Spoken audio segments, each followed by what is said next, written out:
Welcome to the Frame Your Way Photography Podcast. I'm your host, Brooke Jefferson. I'm a wife, mama to two, and full-time photographer and business coach. I created this podcast with the aspiring photographer in mind to bring you inspiring stories, strategies to help you go from zero to multiple figures, and tips and tricks to help you get one step closer to work-life harmony. Are you ready to frame your way to your dream career? Let's dive in. Hey, welcome back to another episode of the Frame Your Way Photography Podcast. I'm Brooke Jefferson, and I feel like I haven't been on here in a while. That's because most of you know that I record my episodes well in advance.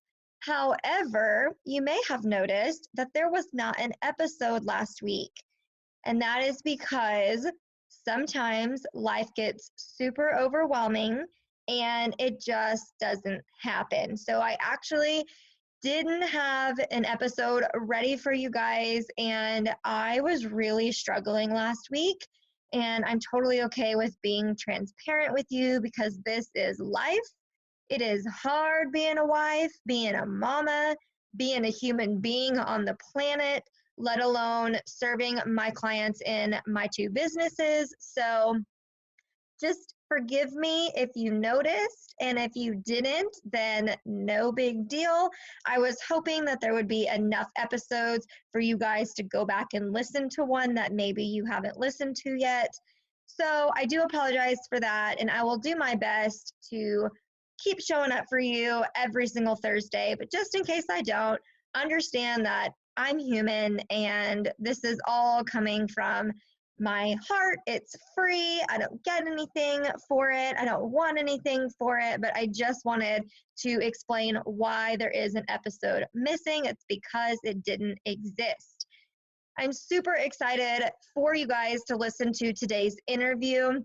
I actually just met this human being in person over the weekend. I'm sure I have seen her before. We went to high school pretty close together, and our towns aren't that far away. So I know I've seen her before. I've been in her presence, but I actually got to meet her, talk with her, and interact with her on a business level this weekend.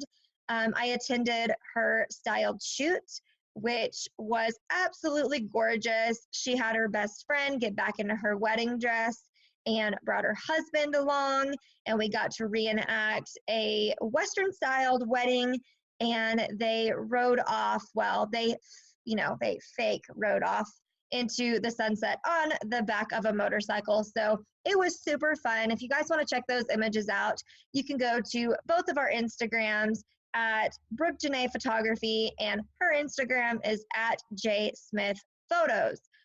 All right, you guys, without further ado, let's jump on in to today's episode. Here's Jessie.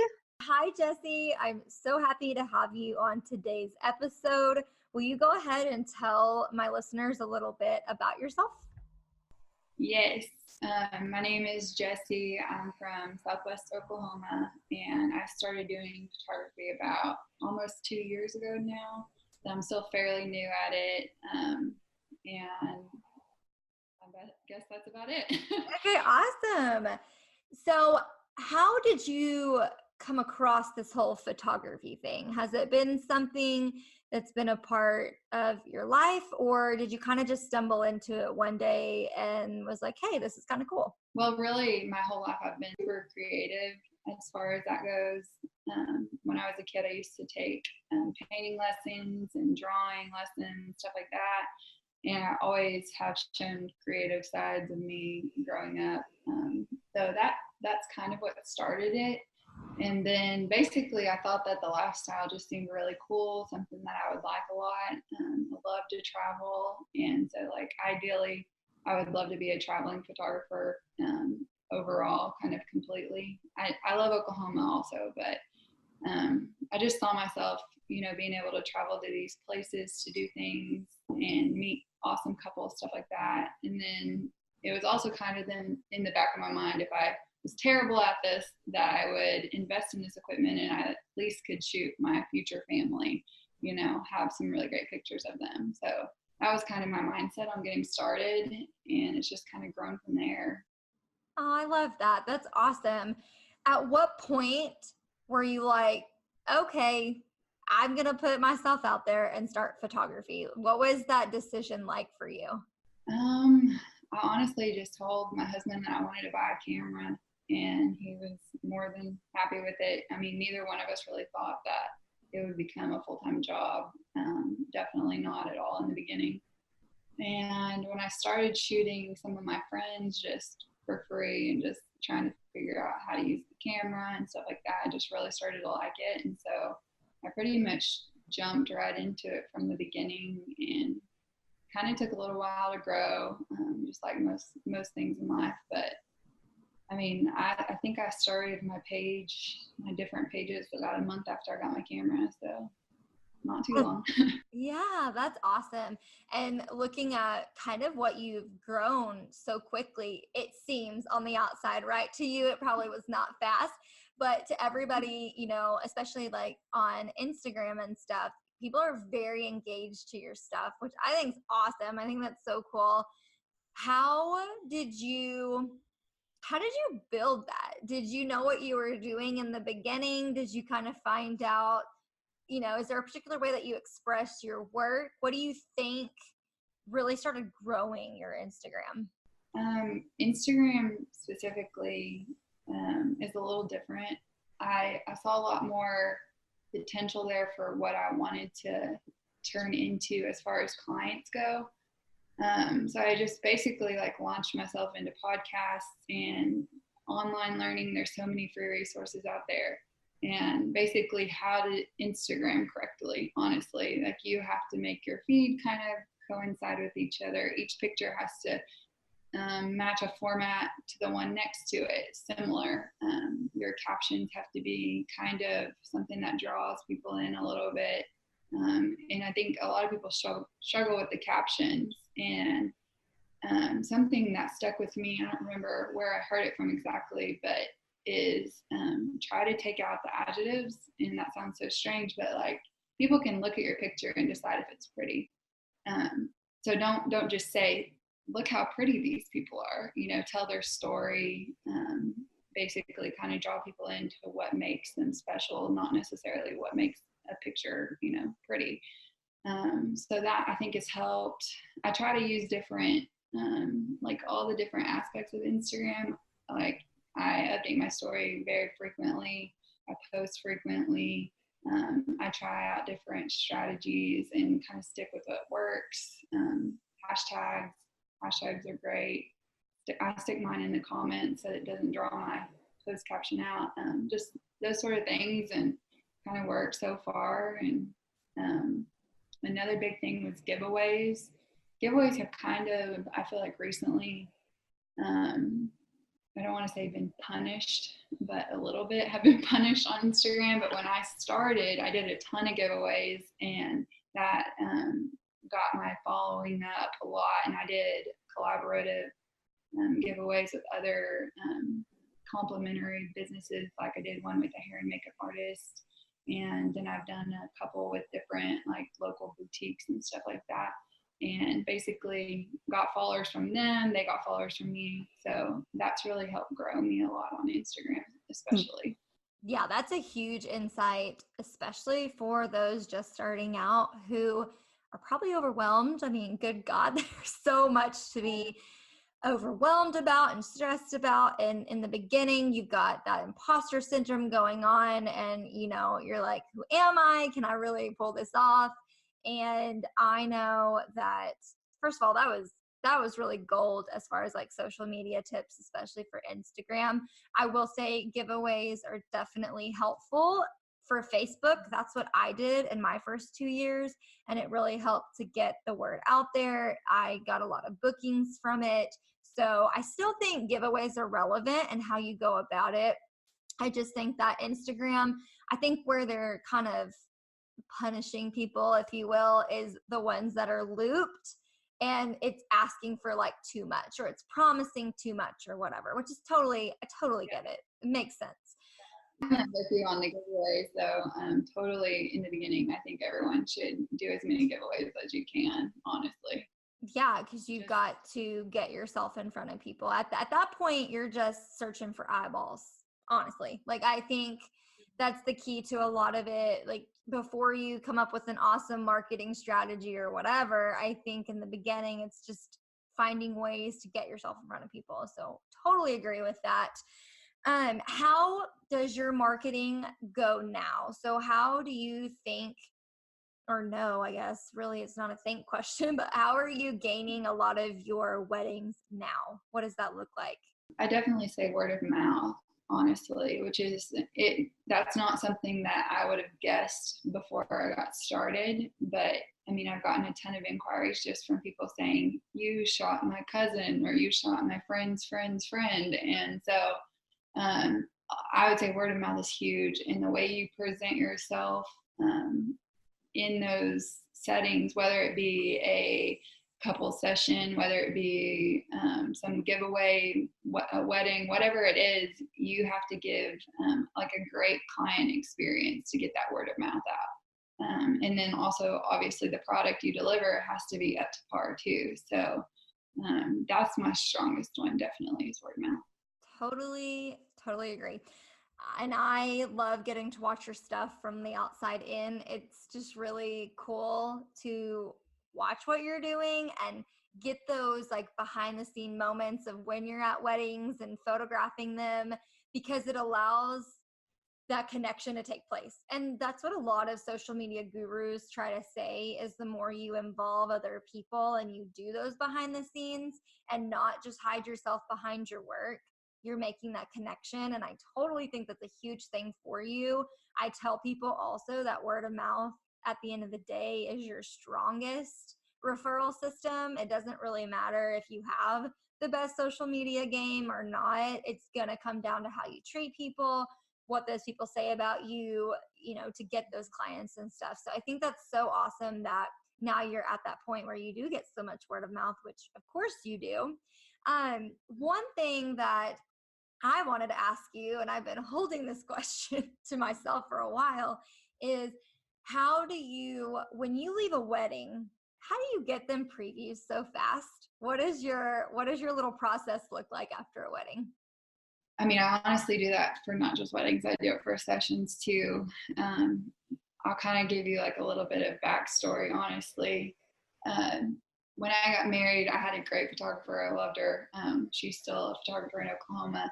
But I do remember wanting to get my sneaks a little faster. And I have always I know people want to see their pictures. You know, you talk to them, they tell you how excited they are. So I kind of made that a goal of mine when I started, as something that would kind of stand out in my work, is how fast I would get them some pictures. That's not to say they get all of them or anything like that, yeah, extra fast, but at least they'll have a few to hold on to. So basically my process is I have a software downloaded called Photo Mechanic, and I basically cull through my photos through that, and I label them with colors, and I pick out my favorites with a different color, upload them all, and then I spend the day editing those favorites. And basically I set aside that time. When I book a wedding, I set aside time to do that. I need a full day after a wedding to get that done. And so that's scheduled in there, and that's part of my package, is getting those sneaks to them. So that's incredible. I am all about client processes, making that client experience something that people will be able to hold on to.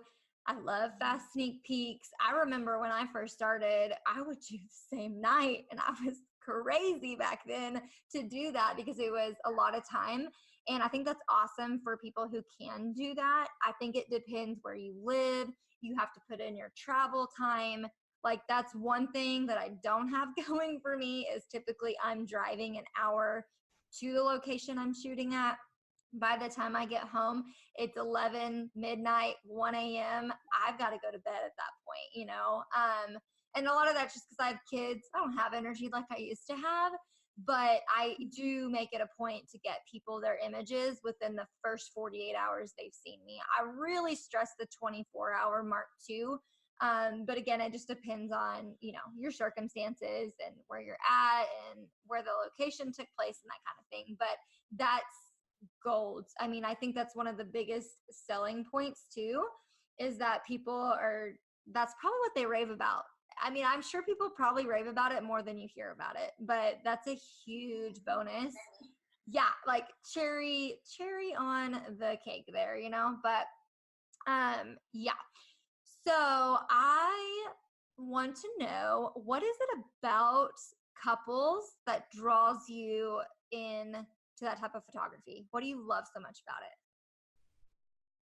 I definitely would say the posing.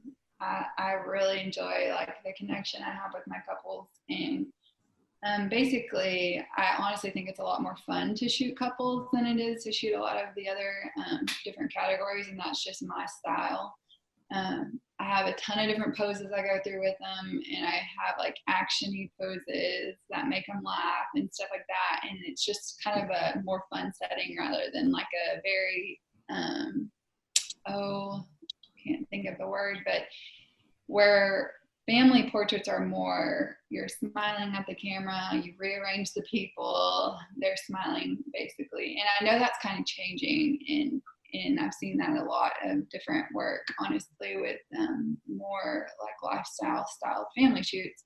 But my couple shoots are pretty much always interactive and fun, not quite so dry, I guess is the word for it. And so that's kind of why I like couples the best, honestly. So I want to know, how do you get the guys to be so willing to be photographed? Because it's no secret that a lot of guys hate having their pictures done. So is there some way that you break down that wall with them, or I'm just curious how you go about that? Honestly, I start out probably like 9 out of 10 sessions with the either fiance or the girlfriend or wife or whatever saying he hates photographs. He hates photographs. And so I'm like, okay, I have this kind of test that I run in my head to see by the end of it, is he like happy? Is he laughing? Is he enjoying himself? Or is he still hate photographs? And so my goal is basically to make them realize that it's a fun experience. It's a date night for both of them. And so that's kind of what I do, is I make myself the butt of the joke a lot of times. And I have them do, I don't know how to say it on here because there's an explicitive in it, but I call it action stuff. And basically they'll be like running or jumping on each other, and that usually breaks that kind of like stiff connection that guys typically have, and by the end of it usually they're kind of laughing along. I also always say like beer helps, alcohol always helps if they're of age, and don't make them wear things that are just terribly painful for them to wear that they hate. You want it to be a fun experience for all of it. And I also say like make it into a date night, stuff like that.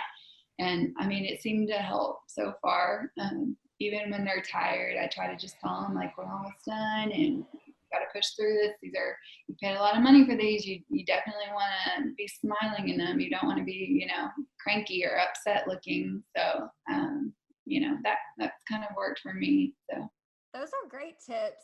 I also, for the dads who hate to be photographed, I like to include and tell mom, liquid courage is encouraged if you're able to make it happen, obviously responsibly, but especially because we've got kids, but if they get a minute before they can drive over to the session or whatever, then, definitely I will tell them to do that just to help break down that nervous awkwardness. I understand, like, it's not everyone's favorite thing, but you're right. When they're paying as much money as they are, you might as well try to enjoy yourself, or your wife or fiance may, talk about that for years to come. So those were great tips. It's just funny to think about that. So I remember a while back you had done a mentorship with Josie England, and I kind of want you just to tell me what your experience was like, kind of things you learned, just how that was for you, how that's played a role in your photography business today. Well, first I'll kind of explain my relationship with Josie. So she shot one of my best friend's weddings about 3 years ago now, I guess, maybe 4. It might be 4. But anyway, I kind of got to know her from that. And when I literally bought my camera, I messaged her and, asked if she ever needed someone to assist her or anything like that, just to let me know. And I'd love to, just to get some experience and kind of see a professional, in her setting. And I started second shooting for her when I was still very new, and we didn't have a formal mentorship or anything like that, but she does offer them. But just from watching her and see how she interacts with her clients and seeing how she poses and how she treats her clients and builds a relationship with them, it helped me to definitely see the benefits of that and grow in my work completely. I always attribute a lot of my growth to her and to the mentorship that she's provided from the start to the finish, because even today, like, she'll still Snapchat me random stuff, and we've developed a friendship, and all of that is just from, that community over competition mindset, and how she was more than willing to, help me develop in my role, and even take me to different places with her. I've gone to Colorado, Kansas, where else have I gone? Missouri. Gone to a couple different places with her, and shot some really epic weddings for a beginner, because she's built up her clientele. And so I can't stress how getting guidance from someone who has been doing it longer than you can really, really help your growth, honestly. Yes, and it's been inspiring to watch and to see the cool places that you guys were able to go. It seems, first of all, so much fun, but I can only imagine how much you learned just from simply being in that experience with her. And I've second shot for 2 different photographers, and I learned a lot just by watching them. And it's cool to always see how other people do their businesses anyway, because I feel like there's so much to take away, regardless of if it's the same exact photography or not. There's always something you can take away and learn.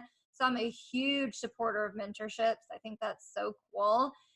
Love styled shoots. I want to talk about your styled shoot coming up. I just wanted to take the plunge, and while couples aren't necessarily my go-to type of photography, I'll tell you the reason that I signed up for it. Two reasons, actually. One, to learn, to collaborate with you guys, but 2, to bring it back from my moms and dads and my family photography, because it's so important to get that connection still, and it's even harder to make that connection after the kids come, just for multiple reasons. And so I kind of wanted to learn how to reignite that spark between the 2 and learn some new posing techniques. So that's why I signed up for your styled shoot. But I'd love for you to kind of tell me, what inspired you to do it and put yourself out there for it. This is a little harder. Honestly, I just have taken bits and pieces from weddings that I've been to, and weddings that I've seen on Pinterest, weddings I've seen on Instagram. And I was like, I really want to create this styled shoot in kind of an image of all of these, plus my little twist to it. And so I have some really beautiful friends that were willing to model for it. And so that made it super easy. And I don't know, I just wanted to do it. And I would say it's more of a portfolio builder than an educational workshop or anything like that, but I'll definitely be doing some posing.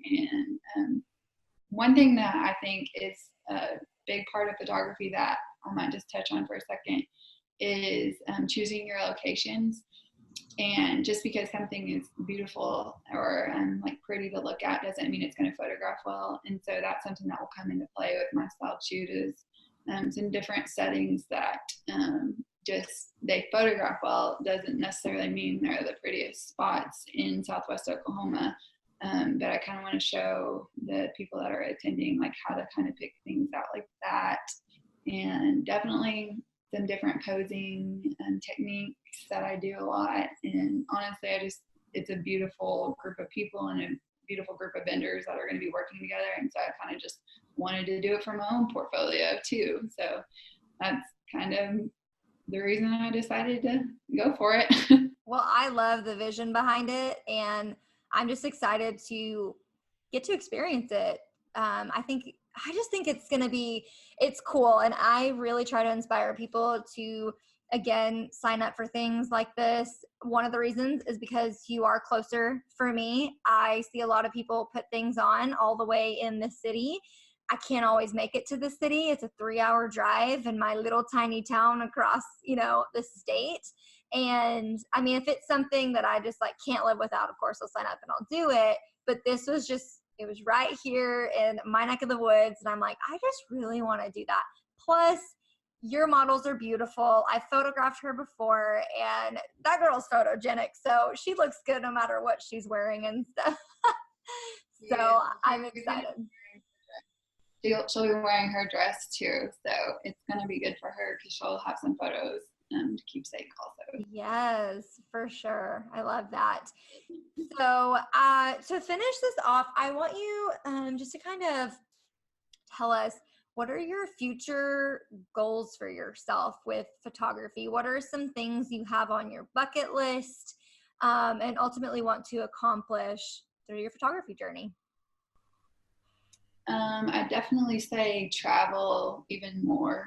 I've already got to travel to some really, really cool, unique places, but I would eventually like to do primarily small elopements. I just think they're so awesome to capture and just to be there for. And you honestly develop like such a cool relationship with these brides in those because you go through the whole planning stage with them.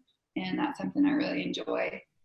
So definitely more, traveling opportunities is one of the primary goals. And then also just, you don't ever want to say money is a goal, but it honestly is, you want to be comfortable in what you're doing and not stress at the end of the day that you're going to make your bills and everything. So just to be comfortable financially would be a really great goal also. Yeah, for sure. What are some ways that you put yourself out there to book traveling gigs? Do you have any tips that have helped you or that might help somebody else? I've done some where I'm already going to a place and I'll offer like discounted or free shoots. I did that in Arizona and it ended up giving me a lot of different word of mouth clients from the girl who I shot in Arizona.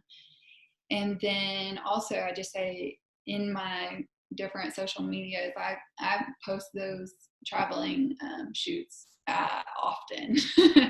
So I'll make it very well known as far as my feed goes that I travel and I'm open to traveling and that it's on my website, it's discounted on my website, and it's just promoted all around. So that's what I do.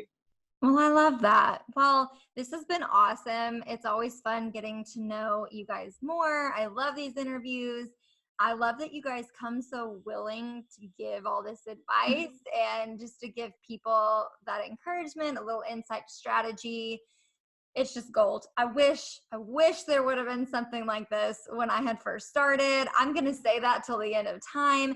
And there are podcasts out there that I also listen to that helped me tremendously. But to find one that's solely photography based where you're hearing from multiple photographers, I haven't found it. So if it exists, I would love for people to tell me because I cannot find them.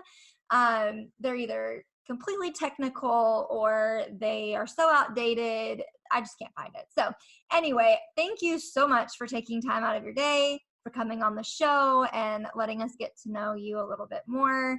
Where can people follow you on social media? Absolutely. My Instagram, sorry, my Instagram username is at jsmith.photos. And then on Facebook, it's Jessie Smith Photography. And then my website's really weird. It's actually www.jsmith.photos as well. So there's no .com or anything. It's kind of strange. Okay. But, yeah. J Smith Photos will get you to me no matter what. I love it. Well, thank you so much. I'll link those in the show notes. And again, just want to say thank you. You were awesome. And y'all go follow her if you're not already following her. Thank you. Thanks so much. Thank you so much for listening. I hope you gained tons of value and knowledge. I hope you walk away inspired and more on fire to chase after your dreams. If you are loving this podcast, please take a few seconds and leave a rating and review. Let me know what you love and how this podcast is inspiring your business. Until next time, keep framing your way.